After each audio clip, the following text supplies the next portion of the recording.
শিরোপার লড়াই শুরু হওয়ার আগেই বড় ধাক্কা খেল আর্জেন্টিনা। বিশ্বকাপ স্বপ্ন শেষ লিওনার্দো বালের্দির। অনুশীলনে চোট পেয়ে আসর থেকে ছিটকে গেছেন এই ডিফেন্ডার। রাতে হন্ডুরাসের বিপক্ষে প্রীতি ম্যাচে মাঠে নামার আগে আর্জেন্টিনাদের শেষ মুহূর্তের অনুশীলনে ডান পায়ের পেশিতে বড় ধরনের চোট পান তিনি। মেডিকেল পরীক্ষায় তার পেশিতে টিয়ার ধরা পড়ে। চোটের গভীরতা এতটাই বেশি যে বিশ্বকাপের আগে তার পুরোপুরি ফিট হয়ে ওঠার কোনো সম্ভাবনা নেই। ফলে বাধ্য হয়েই বালের্দির বিকল্প খুঁজছেন কোচ লিওনেল স্কালোনি। বালের্দির পরিবর্তে এখন কাকে দলে নেওয়া হবে তা নিয়ে শুরু হয়েছে গুঞ্জন। প্রাথমিক দলে থাকা খেলোয়াড়দের মাঝ থেকেই নিতে হবে বিকল্প।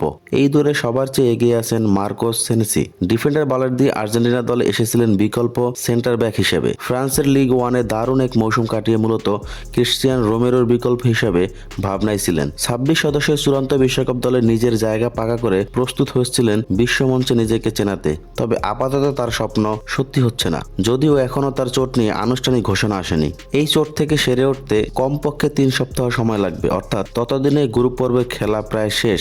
তাই আর অপেক্ষা করছেন না লিওনেল স্কালোনি।